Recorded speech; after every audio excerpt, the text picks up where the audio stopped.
Chapter 35 a shadow, a star and an auricle.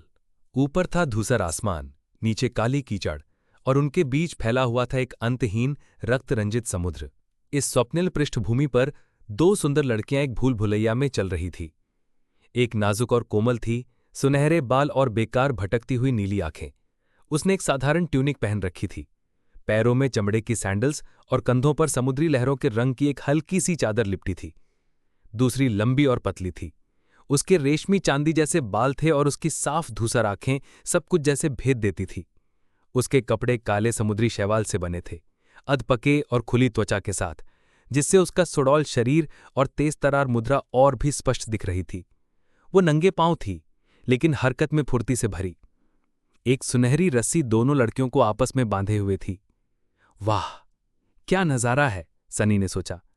उसे अचानक अफसोस हुआ कि वो कोई कलाकार क्यों नहीं है। ये तस्वीर किसी पेंटिंग में तब्दील किए जाने के लायक थी। रुको, मैं ऐसा क्यों सोच रहा हूं? मुझे लोग मिल गए। उसका दिल एक पल को थम गया। अगर नेफिस और कैसिया यहां थीं तो पहले जो नारंगी रोशनी दिखी थी वो शायद इन्हीं की वजह से थी। मतलब उन्हें उस ऊंची पहाड़ी तक जाने का रास्ता पता है।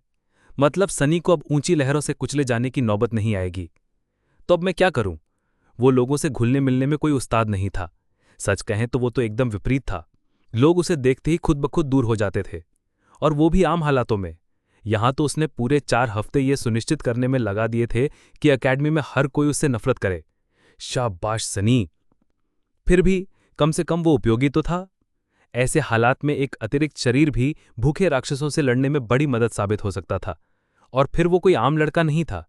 उसका अकेले आगे जाकर इलाके को जांचना अपने आप में बहुत बड़ी बात थी। यकीनन वो ये समझ आएगा, है ना?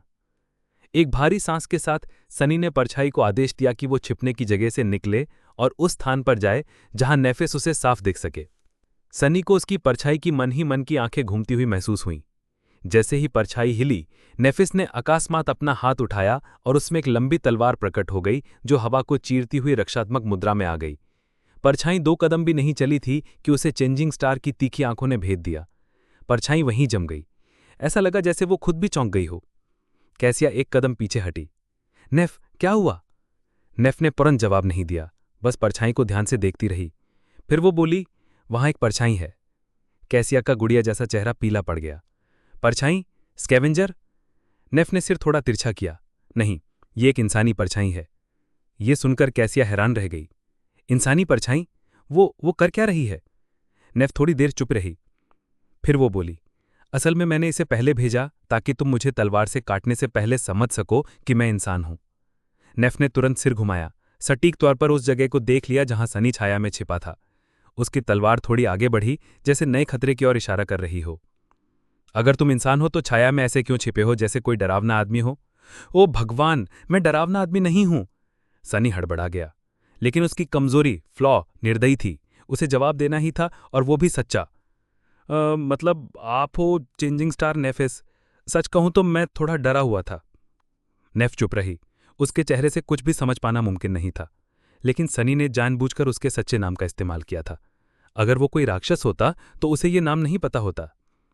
भाग्य से कैसिया थोड़ी और भी अभिव्यक्त थी। क्या तुम वही लड़के हो जो मेरे साथ कैफेटेरिया में बैठा था? सनी मुस्कुराया।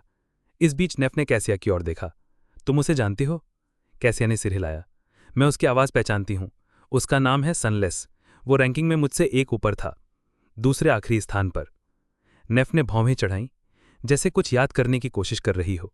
फिर उसने पूछा, वो पर्वत? सनी की मुस्कान गायब हो गई और उसकी जगह आ गई खींच। ओ यार, फिर से। कैसिया थोड़ी देर चुप रही। अरे मैं सच में कोई पर्वत नहीं हूं, समझी? मैंने बस कुछ बातें कह दी थी कुछ लड़कियों से। सब कुछ एक गलतफहमी थी। नेफ कुछ देर तक चुप रही। फिर अंततः उसने अपनी तलवार हटा दी। ठीक है, अब तुम बाहर आ सकते हो। सनी छाया से बाहर निकला, अपनी परछाई को बुलाया। वो तुरंत आकर उसके पैरों से जुड़ गई और हिलते हुए हंसती नजर आई। नेफ से कुछ दूरी पर रुकते हुए सनी ने अपने हाथ ऊपर उठाए, ये दिखाने के लिए कि उसका कोई बुरा इरादा नहीं है। चेंजिंग स्टार ने उसे गहराई से देखा। तुम्हारे साथ ये सब क्या हुआ? वो उसकी लंगड़ी चाल, चोट व फटेहाल हालत की बात कर रही थी। सनी ने सांस ली। Carapace scavenger. नेफ ने आंखें तरेर ली। तुम बच निकले? बचकर नहीं निकला बहन, सनी ने गर्व से पीठ सीधी कर ली। मैं बचा नहीं, मैंने उसे मार डाला। आपने रक्सैक की ओर इशारा किया जो राक्षस की मीट से भरा हुआ था। नेफ ने उसे फिर से देखा और अब उसकी नज़र में हल्की प्रशंसा की झलक थी। कैरापस स्कैवेंजर सिर्फ जानवर होते हैं, लेकिन फिर भी वो जागृत होते हैं। उन्हें मारना कोई आसान काम नहीं। ये बात थोड़ी बहुत ज्यादा ही प्रभावशाली लग रही थी। सनी ने अपनी नजरें झुका ली। वो पहले से ही घायल था। नेफ ने कंधे उचकाए। मार गिराया तो गिराया, अच्छा किया। इसके बाद वो चुप हो गई, जैसे अब कुछ और कहने की जरूरत नहीं। सनी भी कुछ नहीं बोला। भाग्य से कैसिया ने खामोशी तोड़ी। क्या तुम गंभीर रूप से घायल हो? सनी ने सिर हिलाया। नहीं, बस पसलियों और टांग में चोट है, 1-2 दिन में ठीक हो जाऊंगा। मेरा आर्मर काफी मजबूत है। उसे ये डर नहीं था कि ये लड़कियां उसकी यादगार चीज छीन लेंगी, क्योंकि अगर उसकी मौत होती तो वो वस्तु खुद ब खुद नष्ट हो जाती। लड़ते हुए उस स्कैवेंजर से पहले मैं उस ऊंची पहाड़ी की ओर जा रहा था जिसके ऊपर विशाल मूंगे का स्तंभ है, लेकिन अब मेरी चाल धीमी हो गई है। मुझे डर है कि देर ना हो जाए। क्या तुम्हें रास्ता पता है? कैसिया मुस्कुराई। हमने पिछली कुछ रातें उसी पहाड़ी पर बिताई थी। हम वहीं वापस जाने वाले थे। नेफ ने कुछ नहीं कहा, बस आसमान की ओर देखा। सनी ने होठ चाटे। तो क्या मैं तुम्हारे साथ चल सकता हूं? उम्मीद है ना नहीं कहेंगी। कैसिया ने नेफ की ओर देखा। नेफ? नेफ ने सनी की ओर देखा। फिर कुछ देर बाद बोली, नहीं, कोई समस्या नहीं है। कोई समस्या नहीं है? क्या दिक्कत है राजकुमारी?